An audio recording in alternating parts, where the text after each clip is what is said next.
Greetings. My name is Steve Muhammad, and you're watching the Black Narrative on National Network View.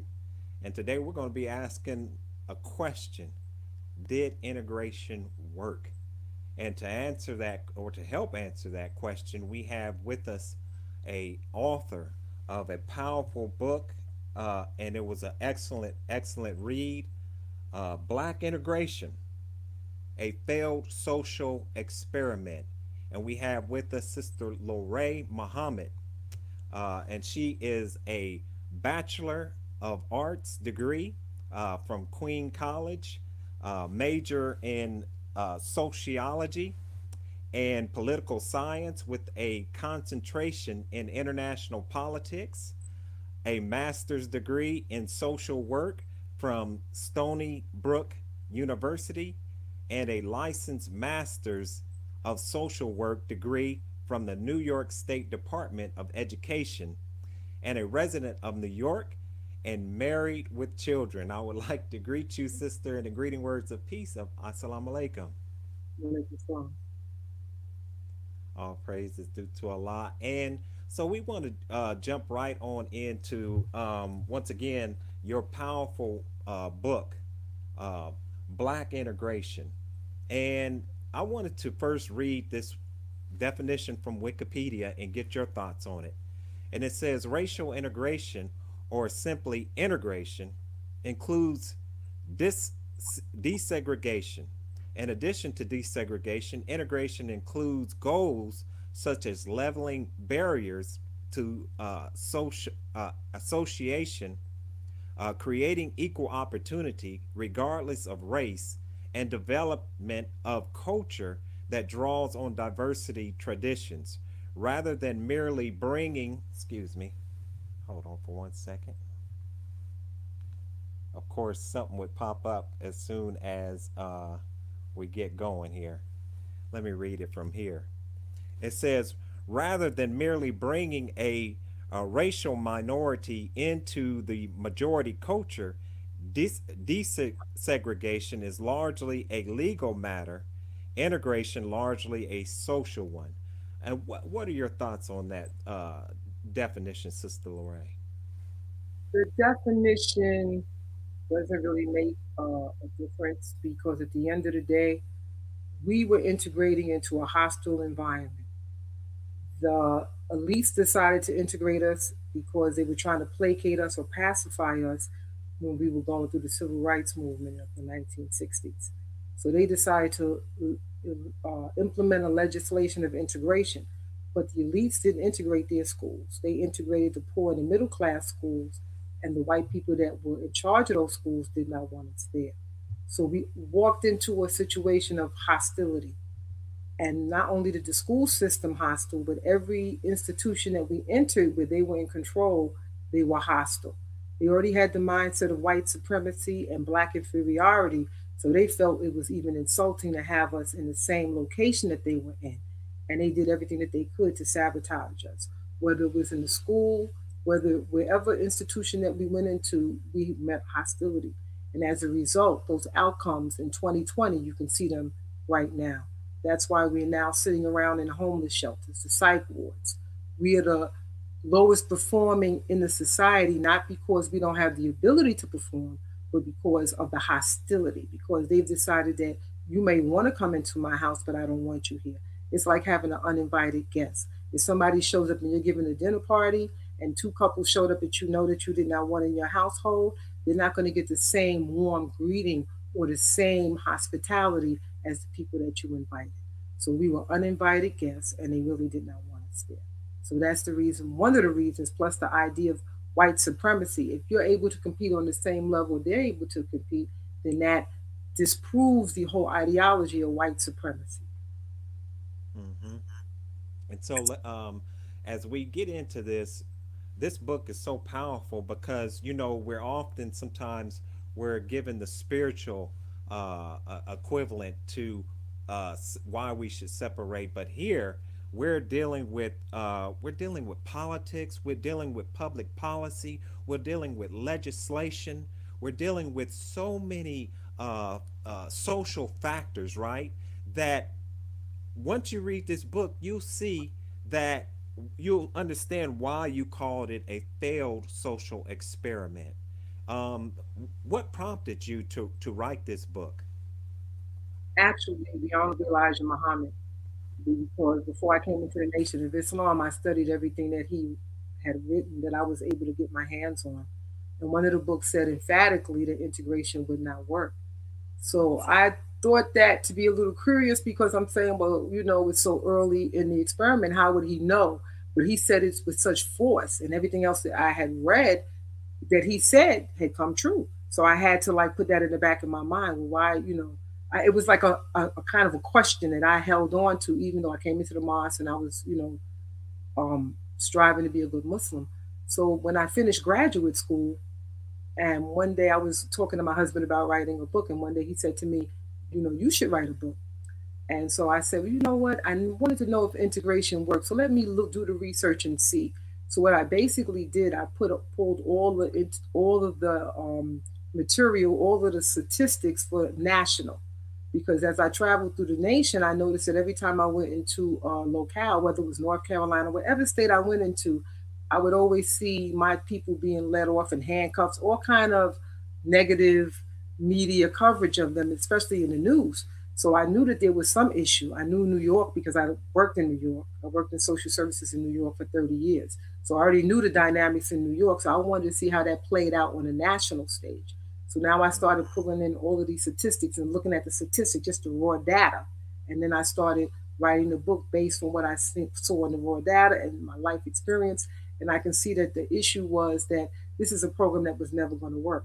So I was able to see exactly what the Honorable Elijah Muhammad was saying. He was doing the prophecy of it because, of course, at that time, you can't look at something, implementation of anything until years later. They say like 25 years later, 50 years later. At the time of the writing of the book, it had only been like 10 years, maybe 10 years.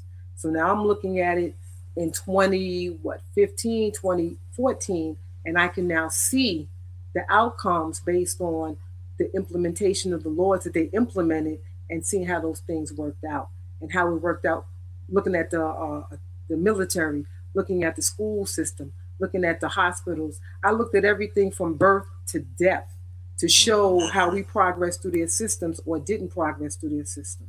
And that's how I looked at the book. It was something that I was challenging myself to see if what he said was in actuality what it would be. Would it pan out? Would integration have worked or not worked? But after I looked at the statistics that I had, it was very obvious that it had not worked. Absolutely. And so let's go ahead and go through some of the things that you just mentioned, like public policy, healthcare, education, unemployment. We'll go ahead and start with public policy. Is that policy and legislation are basically trumped. They're basically trumped by white supremacy. Policies based on these policies that are made are really based on the need and the desires of the ruling class, and they basically omit really the need of the black man and black woman. So we see, well, I'll let you go right on into it. Name some of the policies that you can name that highlight this point. See, America is built on free labor. So America is always going to try to maintain a free or near free labor pool. That's why the minimum wage is so low. The minimum wage is just a stipend. It's slavery with a stipend. So by the time you finish paying your bills, which is basically returning the money back to the same people that paid you, you end up with very little. That's why you can work all of your life and end up with basically nothing. Most people who are getting Social Security are only getting $13,000 a year. And there's some actual jobs that you don't even get Social Security. So it's a whole system that just has you running in place. And that's why now that we're going through the COVID shutdown and people are unable to work, you can really see the holes in the system. So people that have always worked full time, they're at risk of losing their housing. They're at risk of losing, have no food. They're not able to take care of their children. And what a lot of people don't know, when you're unemployed, there's a law on the books that they can take your children and move them into foster care. And a lot of people Mm. are unaware of this, that they can actually, just based on your unemployment, they can say you can't take care of your children and take them all and put them in foster care. They probably won't do that only because of the large amount of unemployment, but that is a law on the books. So all of the policies that they have written is really written to maintain slavery. So when they move from slavery, they move to Jim Crow, and Jim Crow was basically slavery. So then, when after we started integrating with them, and they see we were making advances, because if you give us equal education, we will do very well, and if we're unobstructed and there's no oppression. So what they started to do, they implemented the law of mass incarceration so that they can sift us into the prison system. Now, the bad thing about mass incarceration is not as though our people went out and started selling drugs. We had a policy where the government decided that we would send all of the jobs out of the country because we don't want to pay minimum wage. So even though the minimum wage is low, we can get free or even lower wages internationally. So they went to all of these countries and they started breaking the laws that they could not do here. So child labor laws were broken.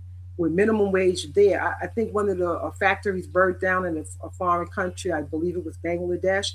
They were paying the people $35 a month.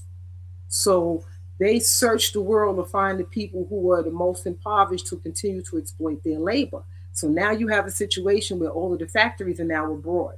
So then the same president brings in drugs. Ronald Reagan was, it was known, documented that they were bringing drugs into the country. So what's the new job? You're telling me if I don't have a factory job and you're bringing in drugs, that's obviously the new employment. The CIA was, of course, involved in distributing the drugs to urban areas, and they pretty much set people up to go into prison.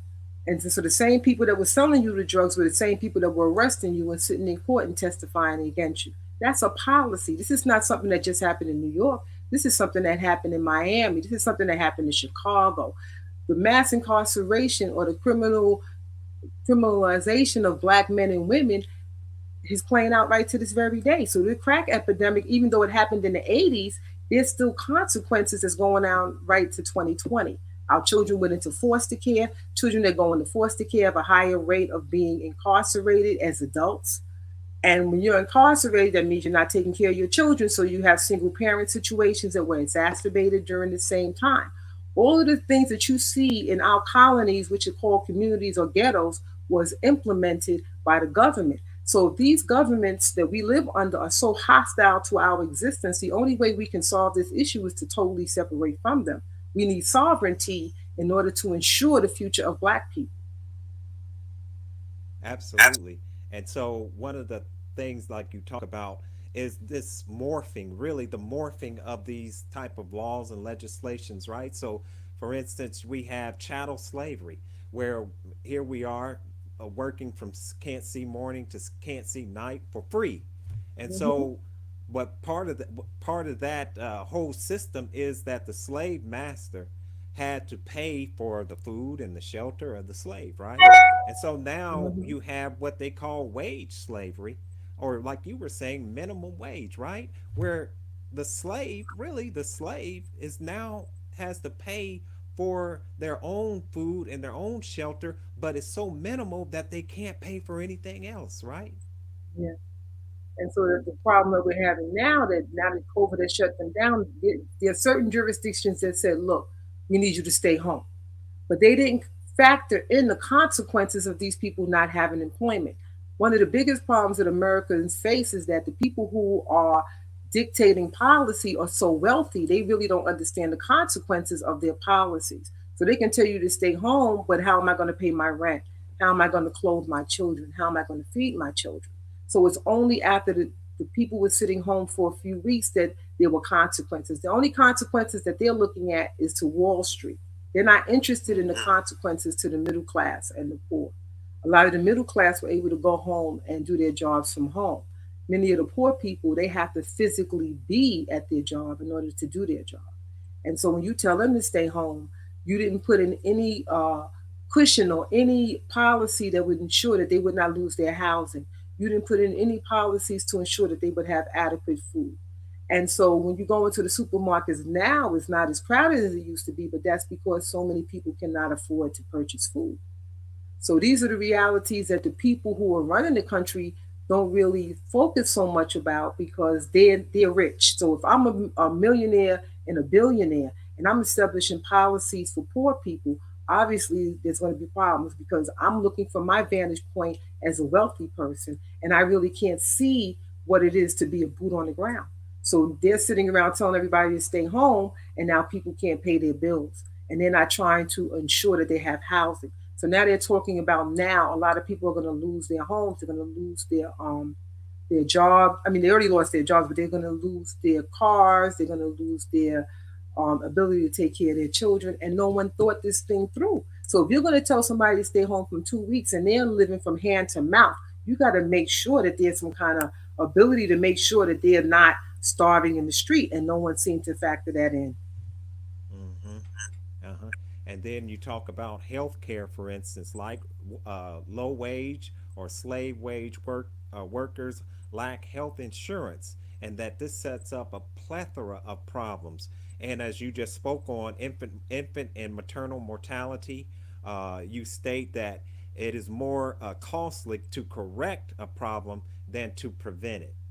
And I think that I don't know if you remember Jesse Jackson was talked about how it costs more to keep a black man in the prison industrial complex than it costs to send him through college. And I remember Dr. Alim said that's the point, right? And Mm-hmm. so so for instance, social health care.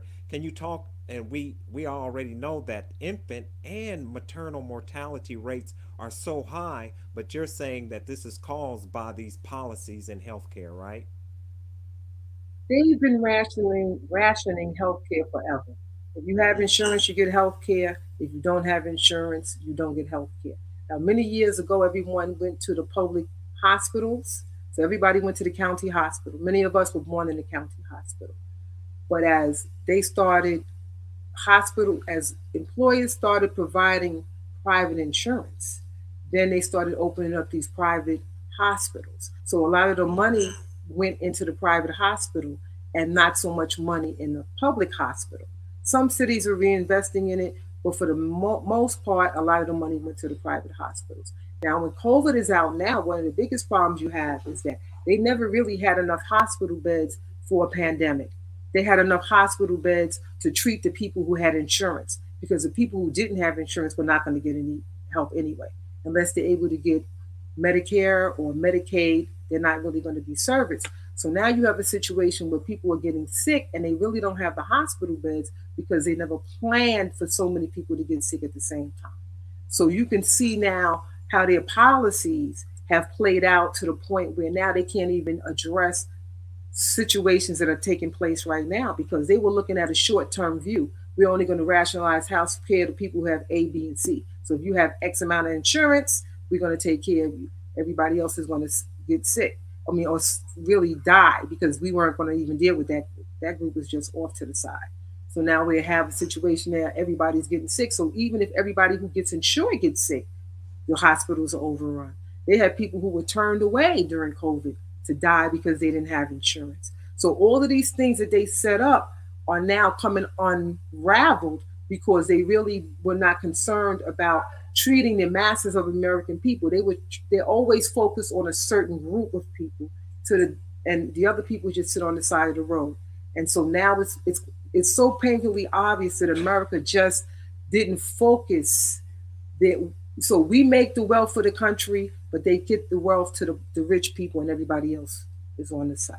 So the people, Yeah. we're all working, we're all generating wealth. As I had a college professor that said, I don't care how much they pay you, you're worth twice the amount that they're giving you. So we're generating the wealth. And what they're doing is whatever they don't pay you, they keep that as profit for themselves. So you might be making $15 an hour, but you're probably worth 30. So how they enrich themselves is taking over the money that they're not paying the masses and they keep it to themselves. And that's why they are rich and they're going to stay rich because this system is established for them. And we're never, no matter how hard you work, that's just a myth. You're not going to get rich because you're working hard. They tell you that so you'll work hard for them. You'll work hard and they will benefit from your hard work, but you'll probably die. If you're poor now, you'll be poor when you die. because this is a system that's not created for the masses of the people to get wealthy and to go off and live in some beautiful country at the end of their retirement. This is a, this system is established for us to enrich everyone but ourselves, and for us to be born poor and to die poor. And Mm. I mean, it's cruel to say it, but that's really the bottom line. So, in order for us to develop as people, we must separate ourselves from the people who are putting these laws into place that keep us poor.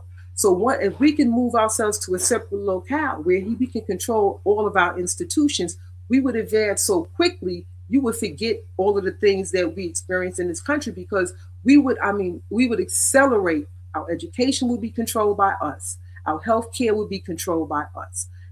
The type of food that we're going to eat are going to be grown and controlled by us. So everything that we need in order to survive as a group of people, we're controlling. So we're going to make sure that we have the best because we want the best for ourselves. When you're dealing with a society that has white supremacy as its ideology and its underpinning, all they concern themselves about is the rich white person. They don't even concern themselves so much with the poor white person. But they certainly don't concern themselves with the non white people, because, as far as they're concerned, they're better. So if you're better than a person, you could treat them any way and you don't think anything about it. White supremacy actually causes them to be psychopaths and sociopaths. That's why they can do certain things to you and don't think that they've done anything wrong, because in their eyes, you're just an animal. You're nothing. Therefore, if I kill you in the street, unless you catch them and you can get them to put them in jail, they don't care, because they don't have that compassion, because that white supremacy makes them think that they can do anything to you, and it's not a problem for them. And if you Right. think I'm making it up, go look up the word psychopath, look up the word Hmm. sociopath, and then you look at what they've done to us since we've been here since 1555, and you tell me that that's not a correct label or diagnosis for them. Yeah. Yes, sister, is absolutely correct. And then when you go through your book, a basic example of that psychopath, for instance, right, is what you talk about with the cesarean sections, right? In your book, you talk about the cesarean sections being given to black women because that limits the number of babies. Can you talk a little bit about that? And then can you talk a little about, still sticking with healthcare, about how that impacts the baby in the future of that individual? Okay, with the cesarean sections, they were doing the cesarean sections, and women were getting them. But what happens when you have natural birth, you can have as many children as your body permits you to have. Mm. If you have a the cesarean section limits your birth. Well, that's what they were telling people. They might have changed it at some point. But they were telling women if you had a cesarean section, you had to have another cesarean section, and you had to have another cesarean section. They only wanted you to have, you wouldn't want to have more than three of them. But if you have one cesarean section, you do not have to have another one. You can have a natural birth after that. But they don't always tell us the truth about these things. So it's always best if you can have your baby naturally. Unfortunately, so many of us are having scheduled cesarean sections. I don't know what that is. I don't know if the doctor's recommending that to the person because of their health concerns. But basically, it's always best, unless there's a medical problem. Of course, your doctor has to, advise you one way or the other. If you can have a vaginal delivery, it's always in your best interest. Absolutely. And we did a program with a doula.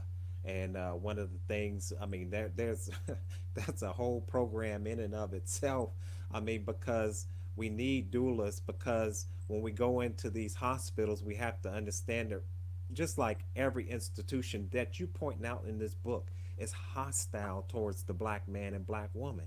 And so it's important for us, if we can, to have us a doula, or to have us an individual who is there to watch out for that pregnant woman who just gave birth.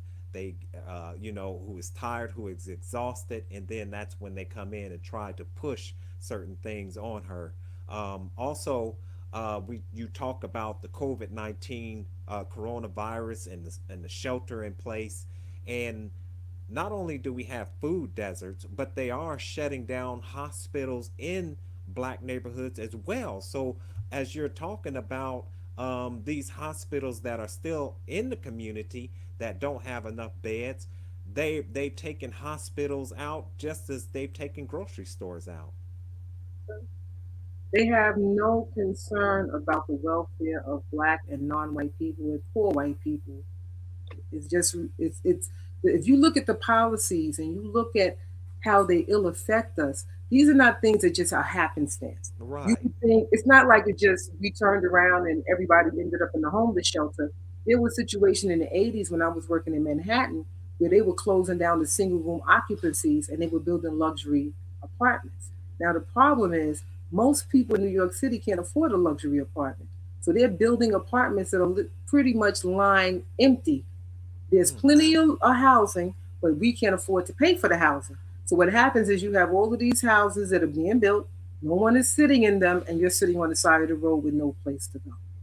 So the policies that they implement is all based on capitalism. It's all based on money.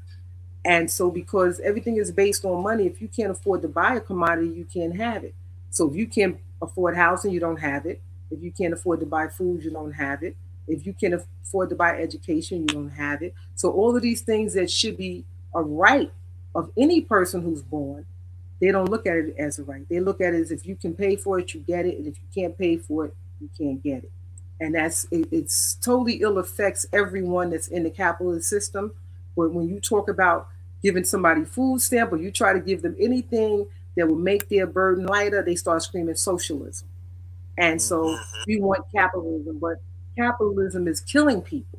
And you can see right now, people, I mean, where are they going to go? If everybody decides who's living in housing, living in an apartment that they are renting, and now you're home because of COVID, if all these landlords start turning everybody into the street, it would be like, I mean, I don't know, it would be, where are we going to, everybody's going to fit under the bridge? I mean, it's Mm-hmm. just like mind boggling for me to even think about letting people starve because they just can't afford to buy food. They rather burn the food than give it away. I'm noticing now that a lot of the farmers are giving their food away or selling it low cost so that they're not burning it. So that's the humanity has come out during COVID. I've seen potato farmers that are giving the food away low cost, selling it at a low cost because they have the benefit of getting some money for their produce and then giving the food to people who can eat it. But if we don't make those type of connections where we can exchange what we do have that we would end up throwing out, burning to the people who need it, then you're burning food that you could be feeding your neighbor with. So I have noticed that on the news that some people are doing that, but we more has to be done to ensure that black people survive. And if we don't come together, if we don't put down our petty differences and do what we need to do, Christian, Muslim, Hebrew, whatever you claim, we all black. It doesn't matter where the boat dropped you off. It doesn't matter if the boat dropped you in Haiti, if it dropped you in the Bahamas, if it dropped you in Jamaica. It doesn't matter if you're down south. It does not matter. We left one shore, we ended up on different ports. So we have to get ourselves together, overcome colonialism and neocolonialism, and we have to work to ensure that our children and our grandchildren survive. And if we are not going to take care of one another, if we're not going to look out for our children, we're going to be extinct. That's right. That's right. And so we're here with Sister Loray, and we're talking about black integration, a failed social experiment. There we go. A failed social experiment. And one of the things that, when you talked about capitalism, the story has come out that some of these white individuals have made hand over fist during the COVID 19 coronavirus pandemic.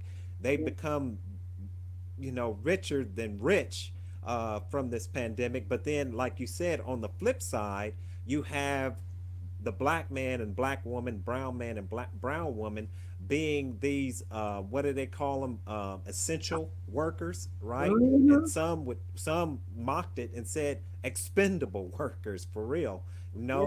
and so can you tell us, going into now the education, uh, the educational system, as we all know, is defunct. Really, it's not educating our children to be able to uh, become entrepreneurs, for instance, to have an entrepreneurial mindset. And in many situations, cursive has been taken out. I mean, can you talk a little bit about the educational system and how that sets, once again, that is a policy or a program that is setting our children up, and many say the prison to the school to prison pipeline. Unfortunately, we've always had two types of education. We had the educations that the children who are going to rule the world receive, and we Mm. had the education that the people who are going to do the labor, do the menial jobs are going to receive. Because they don't even have too many jobs that are out in the market now anyway. What they really are doing is pushing us to prison because if you're in prison, there's a job. So if you couldn't find a job outside, you'll find plenty of work in the prison industrial complex. So that's problematic in the event. But you're not going to get a quality education if I'm saying that you're black and I'm white and I'm better than you. I'm going to make sure that my children have an education and your children do not because employment is a scarce a commodity. So we don't have a million jobs. I'm going to make sure that my people are in those millions of jobs. I might hire one or two of you, but at the end of the day, I'm going to educate my children to ensure that they're going to be fitting in those millions of jobs. And I'm going to make sure your children can't fit into those jobs. White supremacy is interwoven into the school system. So the children go to school and they don't see anything worth grasping onto. I remember when I was in school and I was reading Dick, Spot, Jane, and those books, Jane and Sally and Spot, and I think Mike, the new family, Mike, Penny, and Pam might be black, but the first group were white. And the book was so slow. I mean, literally one word was a sentence. I was reading the book and going, I mean, if I would have just followed just that, I would have never learned to read at all. My thing was like, why? I can do math. Why am I sitting here reading this foolishness? But these are the things that we have to deal with when we go to their type of school. Our children are advanced. I'm blessed. I'm watching my grandchildren. These children are absolutely brilliant. And I know my grandchildren ain't no special. Your grandchildren are just as smart as my That's grandchildren. Your children are just as smart as my children. The problem is when they get them into the school, they don't have a benefit. They don't see the benefit of your children being smart because there's no place for them to go unless you're going to compete with my child. So when I see right. your child coming in the door and you're going to compete with my child, my job is to make sure that your child never gets the chance to compete with my child. And so they really are killing us in the school system. That's why it's very important that we oversee the education of our children. I remember I was on an education panel, and I don't remember what brother said it, so you could tell me your name. I forgot which one it was. He said the dog don't send their child to the cat school. Why are we sending our children to? We know that they are enemies. Why are we sending them to their schools? Because what they're doing is destroying our children. They're destroying their self-esteem. And so when they come home, they all walk into the school with their head held high, like one of the brothers said. I think it might have been Dr. Wesley, but I'm not sure. And they come out with their heads slumped over because they're being taught that they're unemployment. The only time they talk about us, slavery.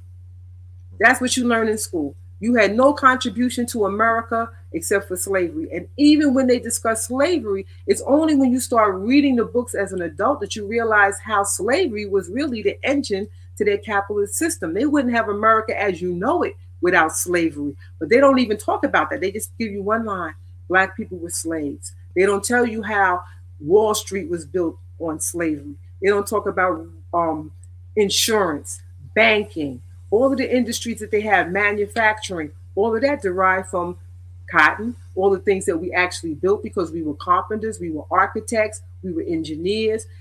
We have to remember the transatlantic slave trade was a brain drain. If they could have did these things on their own, they would have not have to gone to the expense of moving us from the continent of Africa and bringing us here. But because these skills are the things that they did not have, they had to go find someone who can build their civilization. That was what they did. They brought us here to build their civilization, and then they pretended as though they built it themselves. Hmm. And so, as we talk about just these different institutions and these different dynamics in this society. I mean, every last single one, sister, every last single one, we're seeing the hand of white supremacy. And at this point in time, I think as a people with the internet and being able to search and being able to do research ourselves, we can we there's no way that we can't understand that it's time to separate and do something for ourselves, and that this system, as you said, the foundation of it, the root of it, is built on white supremacy. And as you said, even in the education, we weren't even taught a third. You know what I'm saying, of our history and how we helped to build this nation, who was brought here. And in some history books, they're now even trying to say that we were brought here to help build America.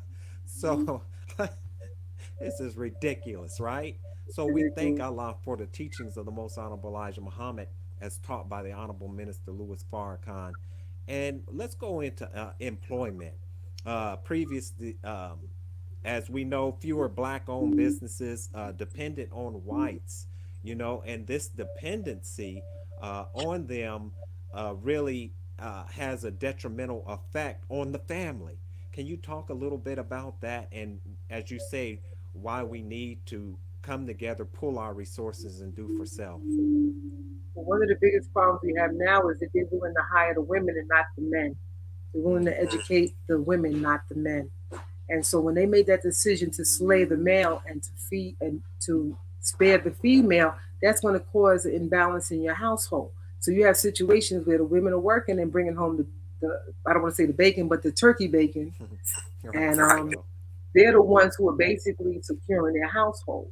They flip the entire situation around. So now, I mean, how can we maintain our families when we are living in a society that's so adverse to the family structure?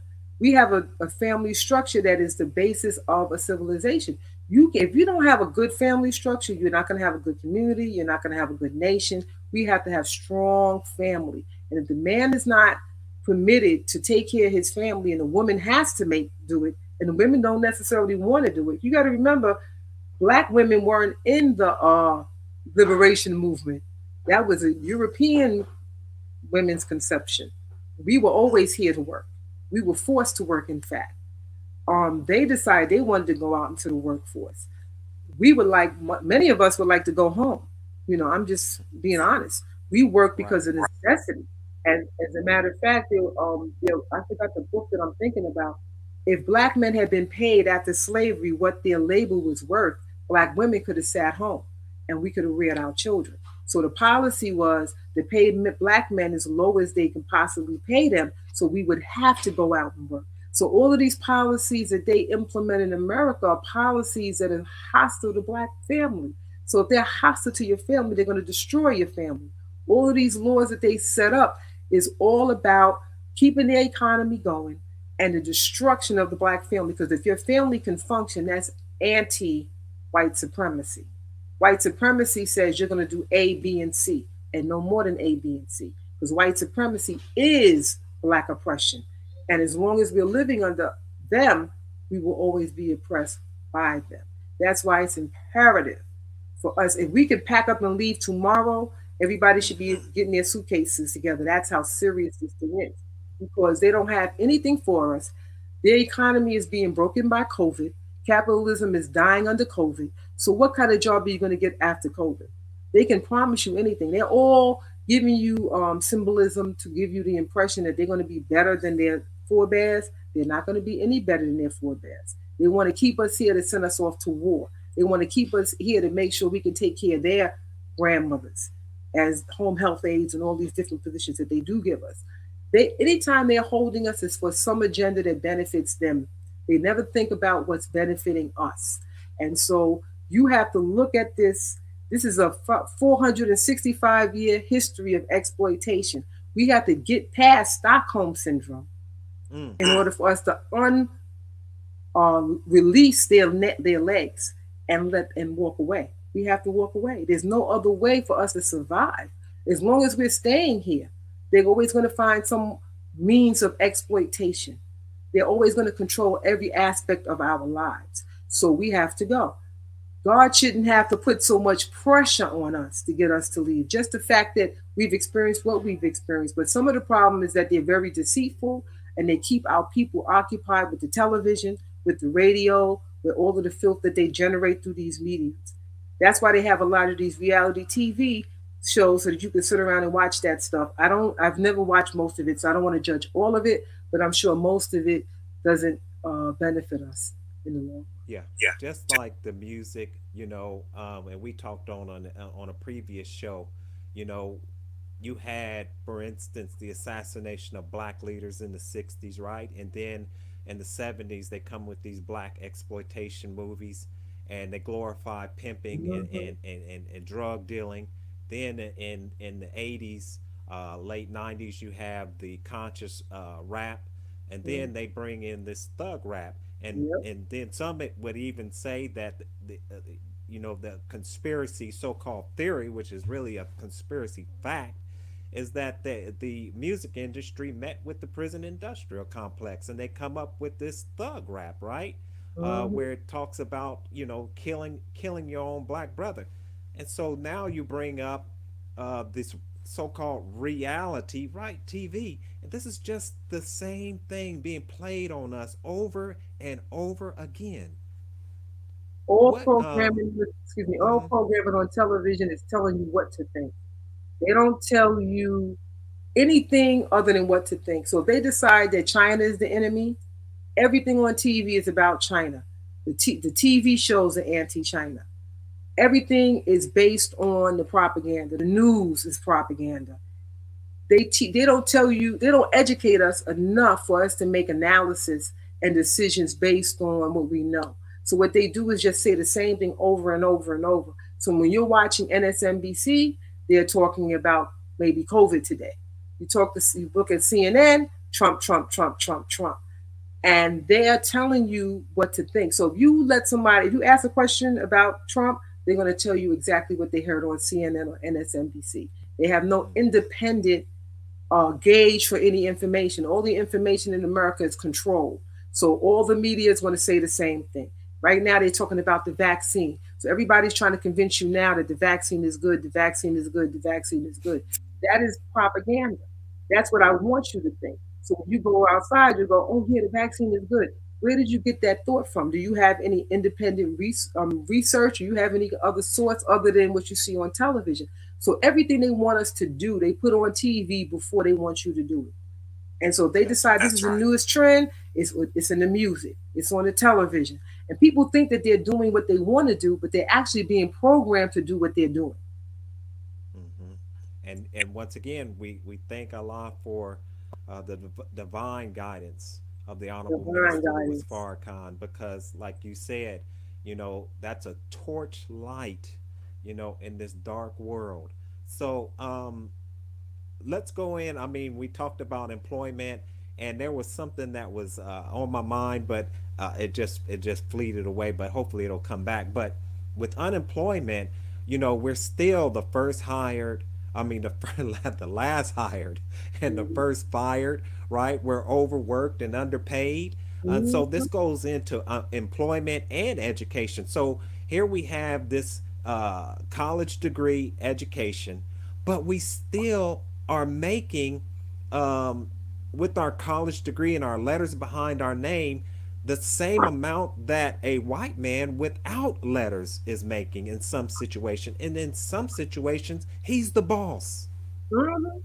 I think I worked many years ago for, I think it was the census, and me and the young lady worked together, and I had a year of college, and she was in college, and she was telling me our supervisor was celebrating getting her GED. So that's the kind of things that we deal with when we work with them, because white supremacy is the law of the land. Their ethnicity is a credential, and that's what I'll say. So it doesn't matter how much education you have. They can have no problem putting a person in front of you to tell you what to do just based on the fact that they're white. And we can sit all day and talk about different experiences, and everybody I'm sure has at least one where they had someone who was not qualified to supervise them. I mean, whatever the Right. job was. But they did a study, I think it was in Long Island, it was a few years back, where they found out that all of the black people and brown people that were hired for telejobs had at least associate's degrees. But the white women that they were hiring, some had college, and some had high school, and some did not. So all they needed was a high school diploma to get the same job that another person had to get an associate's degree to get. And more than likely, they were paid better. So as long as we live in a society that thinks that their people are better just based on their ethnicity, we will never make any advancement. And as far as employment is concerned, they weed us out. They weed us out based on name, your name your parents give you. They weed us out based on your address, your demographics. They can figure out basically that you're black. And even when you get there, when you go to the interview, they can still weed you out. We shouldn't have to be subject to that kind of mindset in 2020. But the only way we're going to get away from that mindset is to get away from the people who implement that type of ideology. So there's really Right. no other solution to this problem but for us to separate. And once again, we're here with Sister Loray Muhammad and her powerful book, Black Integration, a Failed Social Experiment. Um, Sister, before we go on and get to these last few points, tell us how individuals can purchase your book, how they can get in contact with you to interview you about the book, and if you can, if you will, just go right ahead. Okay. I'm on Twitter. My name is Ray Muhammad. And then once you go into Twitter, you can reach me directly into my website. And then you can just leave your information and reach out to me that way. And I'll contact you. If you're interested in selling books, you can do it for wholesale. And you purchase the book and you'll make a certain amount of money off each book, depending, of course, how many that you purchase. So if you're unemployed and you're a salesperson and you would like to sell books, then just reach out to me on Twitter. You can also reach out to me for interviews at the same website. And as far as Excellent. buying the book right now, it's available at Amazon and it's available at Barnes and Noble. And that's it. Yes, excellent. So let's go ahead and get into this so-called war on drugs, right? And we all know that it was a war on black people. I mean, our whole conversation, black people, aren't we just tired? Ain't enough enough? You know, aren't we sick of tired, literally sick and tired of being sick and tired, right? So Yeah, we talk about this. This is all absurd that we're still talking about this as black people. What I mean, sister, you talked about the Stockholm syndrome, right? A lot of us don't know the Stockholm syndrome. Can you break down that Stockholm syndrome? I know. Yeah, can you break that down and maybe even talk about learned helplessness as well? Stockholm syndrome is basically when you kidnap a person. In order for them to survive, their defense mechanism kicks in. And what they do is they try to please their captors in order to not be abused. Because in order for them to kidnap you, they have to implement a certain amount of brute force and abuse on you. So this you can have Stockholm syndrome just by being kidnapped for a few weeks. A lot of times when they find these people are kidnapped, even for a few weeks, they give them counseling. They try to do something to help them overcome the Stockholm syndrome. Now we've been here for 465 years. So the level of Stockholm syndrome that we have is of course more severe than what a person that would have for a week or two. I always say if I'm going to straighten them to the point. If you're voting in an election and you're black, you have Stockholm syndrome. If you are running for an elected office, you have Stockholm syndrome. If you think that America, which where you kidnapped too and been held hostage for 465 years, is going to treat you better than they've been treating you, you have Stockholm syndrome. Now, this little space of time between Jim Crow and current, a lot of our people have not experienced some of the brute force that they have implemented against us. But now you start seeing that our people are being hung different places and they're saying that we committed suicide. This is kind of like an eye opener for us because so many of us didn't have pain. And when you don't have that pain, you think that it's going to be all good with your captives. But we have to recognize as captives, we will always be abused by captors. They are perpetrators and we are victims. And we have to recognize that.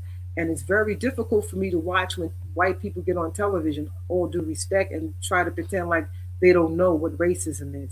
These are the programs that you implemented. For you to sit on TV and pretend as though a black person should have to explain to you what racism is when you are the authors of the actual racism is it's really sad. I don't even know why people show up for these type of interviews, other than the fact that they need a job, they're paying them X amount of money, or they're selling something. You know what racism is because you are the implementers of racism. So for you to sit around and pretend that you don't know or you have amnesia as to how we got here is very unfortunate. But we have to teach our people night and day that voting is not going to solve our issues. It can help you on some level, but the only way we can really get free of them is to get free of them. And that's why God is dictating separation. He didn't say try to be here or maybe the master will treat you better, because the master's never going to treat you better. All they can do is manipulate you. So they say, oh, well, we don't do certain things in slavery. Everything that they did to us in slavery, they're doing right now is just changed in how it's being done. They still have access to black women because of poverty. They still have access to black men because of poverty. So all of these things that they did when we were enslaved is still taking place right now.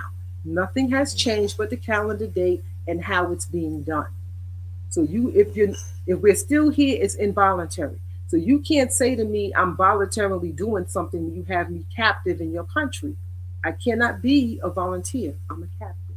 So we have to recognize Mhm. what's going on, call it what it is, and stop trying to put a nice face on our abuse and mistreatment. Absolutely. I mean, I'm laughing because a thought comes to mind of what Brother Nori said, and I can't remember what it was, but he was saying something to the effect that we're high tech slaves. You know what I'm saying? We got, you know, this is ridiculous.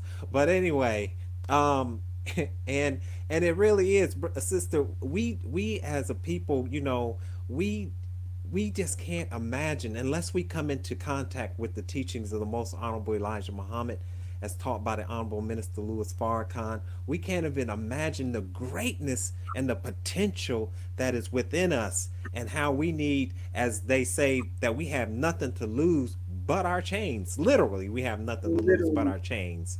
So um the Let's go into a little bit of the prison industrial complex, and then we'll go right on into this, as you were talking about the child welfare. This prison industrial complex, we have, I think they say that America has over like 2 million people incarcerated, 25%, something like that, 25% of the population of the earth, or some crazy figures like that. But when we look at the prison industrial complex, one of the blaring things that come to mind is that we see these white people who are out here in Utah or Colorado or places like that, making hand over fist in money for selling weed, basically, mhm. right? And we see us still languishing in the prison industrial complex. Can you talk about the prison industrial complex and how it affects the family, how it takes the black man out of the family, and even when he returns, because there are so many, as you were saying, policy and legislation that has been implemented that he can't get a job, he can't get housing. Can you go into all that? Basically, it's very difficult to have a functioning family without having a male heading the household. The male is very important to the family, and as much as people would try to pretend as though they're insignificant, they're very important. Women learn how to deal with men by having a father in the household. The sons learn how to be a man by having a father in the household. So, a woman who's raising her children, you can do it, but it's a certain amount of handicap to it. It's much easier if the male is in the household and can father and parent his child. So when they pull out men out of the community and pull them into the prison industrial complex, it enriches the people who have stock in the prison industrial complex, but it destroys our children. So now our daughters are growing up and they don't know how to really to interact with a man. Our sons are growing up and they don't know how to be a man. So now you have all of this dysfunction that's just in your family. So now you spread that dysfunction throughout the entire community and the entire neighborhood. And you wonder why we have the problems that we have. Children whose fathers grow up incarcerated have a higher rate of being incarcerated themselves. Children who go Mm. into foster care have a higher rate of being incarcerated later on in their lives. So all of these things all of these traps they've laid for us is destroying our family structure, and they're being enriched by it. Everything, every system has a monetary connection. Foster care, Mm-hmm. there's lines for money for foster care. There's people getting paid from foster care. There are people are getting paid, the prison guards, all of them are getting enriched by the prison industrial complex. The only person that seems to be suffering, the only people are the black man and the brown man and the poor white man who are sucked into these systems because they're not going to rehabilitate them. They most of the time are going to come out worse, and then the system, the society, the government punishes them for actually being arrested, even if they were wrongfully incarcerated. And sister, I mean, we're talking about separation, and many people, when you say separation, many people think that number first thing comes to their mind is you hate white people, that it's about hate, but that cheap way of looking at separation. Can you break down really that separation is survival? Number one, it's survival. Number two, if it's done in a timely manner, it can we can avoid a lot of bloodshed that's going to occur because at some point it's got to be a breaking point. It's going Can to you be a talk about separation? separation is in the best interest of both groups. They have no intention on giving us justice. You can see it when you look at the papers and you look at what goes on, the police department, all these things. So they're not going to give us justice. Sooner or later, it's going to explode. Mm-hmm. It's going to be a powder keg, and it's just going to boom. So we can only take so much pressure in our lives. So all of this pressure that we experience in just racism, everyday racism, and then you have people that think that we should accept more. Just the fact that they choked this man for almost 9 minutes on camera, and they don't think that they had no problem with that. We can't continue to watch this continuously. It's going to have an effect on us, and at some point, it's going to blow. They think they have a right to do these things. We know that they don't have a right to do these things. At some point, we're gonna end up coming to blows because there's Yes, no ma'am. way to get justice from them if they don't think that they're doing anything wrong. They think what they're doing is totally acceptable. We know it's not acceptable. So at some point, the rubber's gonna meet the road, as they say, and so it's just not good. It's better that we say, okay, we cannot live together with these people in peace. We have to come up with a plan where we're going to move to, and we go and take whatever 8 to 10 states there, and we going to move and live there because we're never going to ever be able to coexist with them as long as they have the mentality of white supremacy. It's like me thinking that I can get up every day and beat my child up. That Mm. is basically their mindset. So they think no matter what they do to us, no matter how they treat us, we should still stay around. And even to this very day, they're doing little symbolic things to try to convince us to stay with them because Mm. they're as dependent on us as we are on them, and which is kind of sick on a level, but that's another story. That's another conversation. So, but basically, we must separate from them. It's just there's no we could spend all day talking about the necessity, but the separation is really for the benefit of both people. If we can't Mm-hmm. control our food, if we can't control our clothing, if we can't control our education, we're always going to be sitting stockpiled in the homeless shelters, in the jails, on the food line. We are struggling not because of anything that we've done, but with the things that have been done to us. And in order for us to heal, we have to separate. You can't have a person who's traumatized remain with the person who's causing the trauma. That's the first thing they teach you when I'm taking continuing education classes. The first thing you must do is separate from the source of your trauma. We've been here for 465 years experiencing all matter of trauma. In order for us to heal, we must separate from the perpetrator. As long as we're sitting here, they're going to victimize us because that's the relationship. The relationship is prey victim. So we will always be victimized by the predator. And in order for us to heal, we have to separate. And so, just one more point, and then we'll go ahead and close this on out, right? But I wanted to just, you sparked something, and I wanted to just touch on that, and that is, when you talk about a woman who experiences domestic violence, right? There's no one in who is looking out for that woman's best welfare that would advise that woman to stay with that man.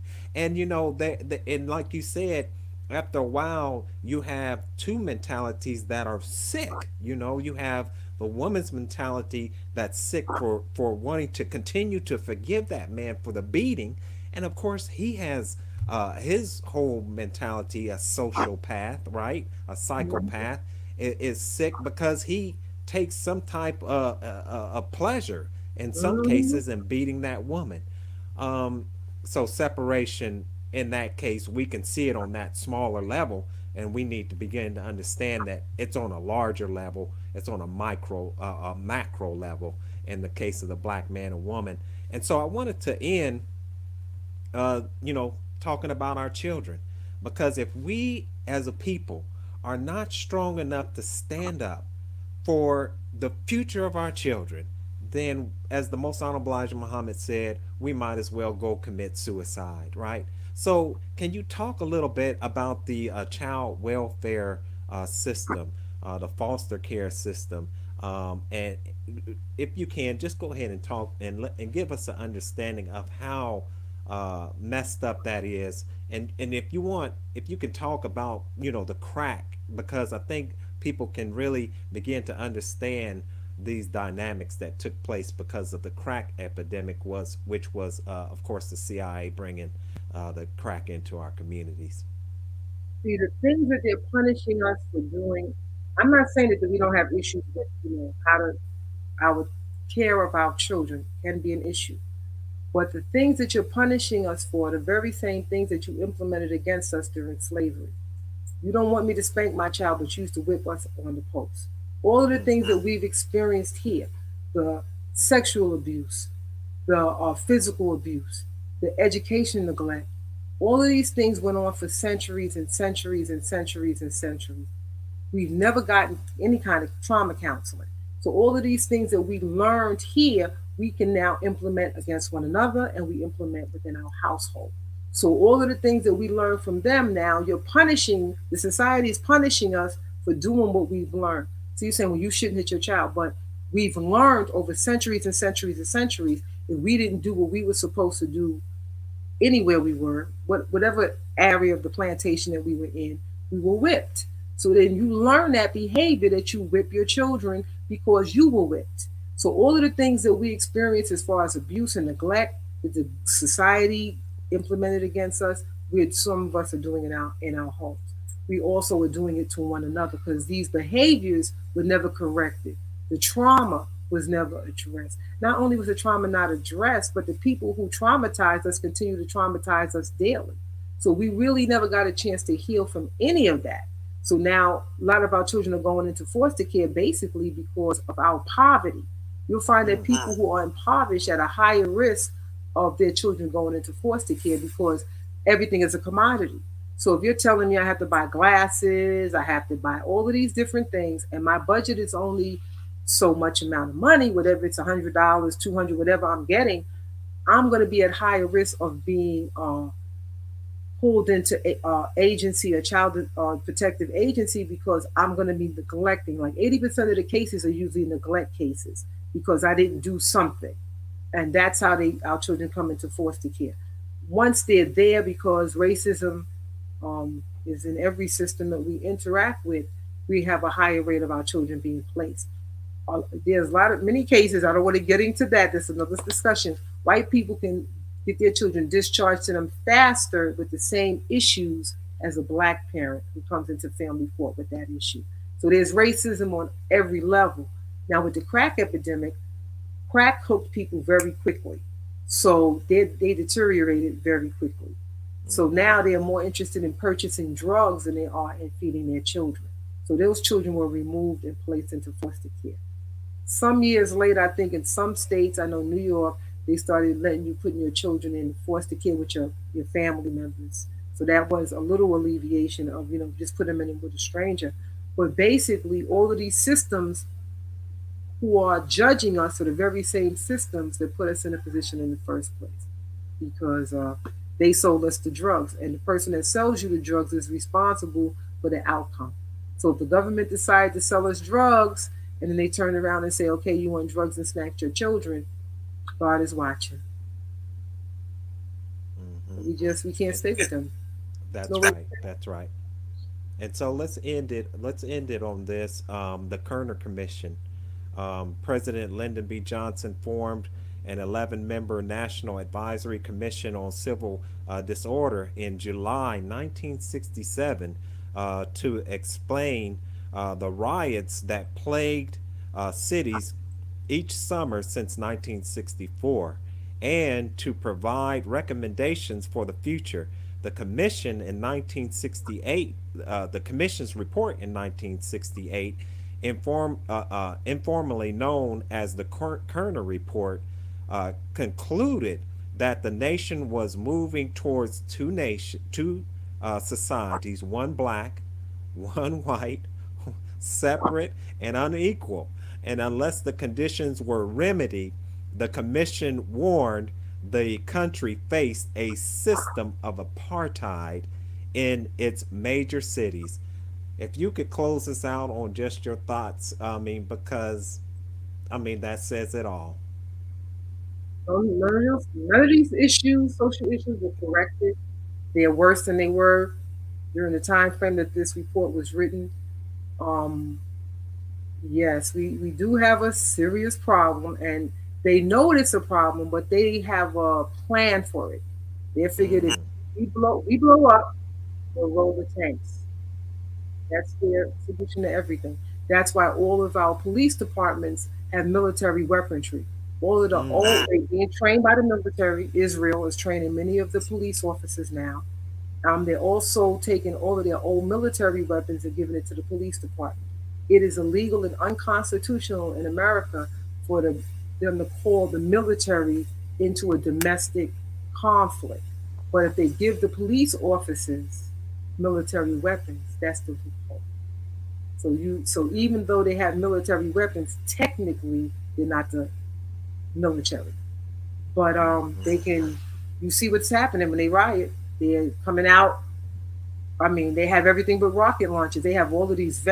Riot. I mean, they look like they're going to war.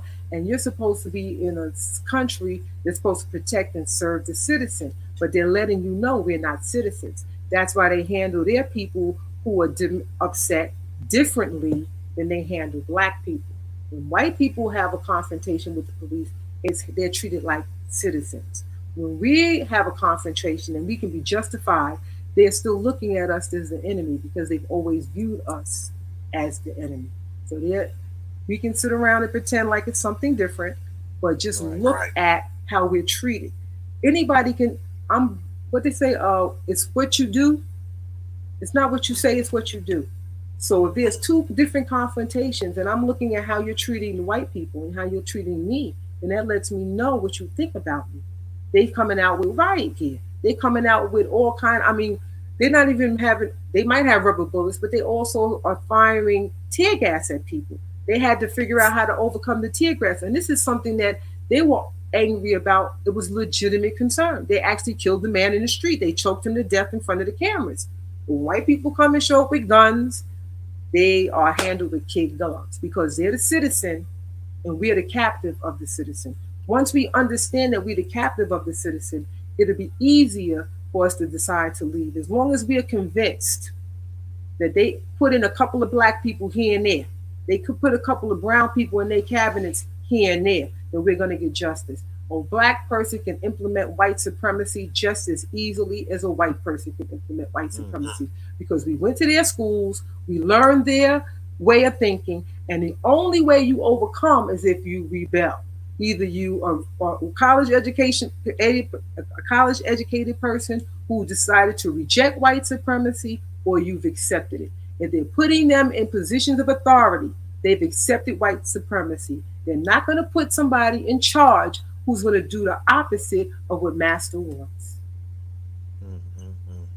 Thank you, Sister Loray. I know it's been a while. We've been trying to schedule this for a while, but we finally Listen, did it, and I'm so happy that we did. praise. Um, Once again, I'm here with Sister Loray Muhammad. Her powerful book, Black Integration: A Failed Social Experiment, and we know that they call it the projects, projects an experiment as well. So with that, sister, I want to thank you for coming on, and we look forward to, God willing, having you on in some future shows as well. Maybe to just break down a certain aspect of the book and go into it in depth. I know we covered a lot in the book, and I would suggest to everyone who's watching to get this book. It's very powerful. And any closing remarks, sister, before we close out? I just want to say, if you want to overcome Stockholm Syndrome, read everything the Honorable Elijah Muhammad has written. Listen to every tape you can get on from the Honorable Minister Louis Farrakhan. It will wake you up like coffee, because I would not be who I am if it wasn't for a man from Georgia who I never met. And I'm so grateful that he left something for me to read, to turn my light on, because I was going to school and I was always a very good student. And if it wasn't for the Honorable Elijah Muhammad, I would be a cog in the wheel of a system that is destroying my people. Instead, I'm the opposition. Praise be to Allah. Thank you, sister. Thank you. And I want to thank everyone for tuning in and watching. And as we close out, I want to just look at some of the things that we talked about real quick. We talked about voting in politics. And, when we see that, we see one of the most powerful men in America, Obama, and how he was disrespected. So that didn't work. We look at education and employment, and we're still the last hired and the first fired, and we're underpaid and overworked. That don't work. We look at going to war, and fighting on foreign lands for America, shedding our blood on foreign lands, and here in the United States in the Civil War, only only to be lynched in our uniforms in certain situations. And brothers, how is that treatment of PTSD working with our military soldiers committing suicide at an egregious rate? Then we look at Christianity, where we were lynched and lynched in front of a burning cross. And then capitalism, where once again they're making hand over fist while we're languishing in the prison industrial complex. So, brothers and sisters, the answer is clear. The answer is that we need, as the Most Honorable Elijah Muhammad said, we need to unite. We need to pool our resources. We need to come together and do something for self. Like Will Allen, find a plot of land to start planting some food because a famine is coming. So with that, brothers and sisters, I mean, I could go on all night. It's much love on this end, and from the crew of the National Network View. And so I just want to close out and thank you for tuning in to NNV News. Please share your thoughts with us in the comment section below. Follow us on social media at NNV News, and please subscribe to our YouTube channel, National Network View. This is Steve Muhammad with with NNVnews.com.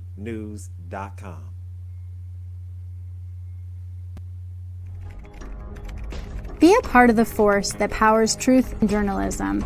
Your support helps to combat false media. Cash App NNV News. Let's have a discussion. People have questions. They would like answers. Let's talk about the issues. Confront the things that may be difficult to address. The Black narrative.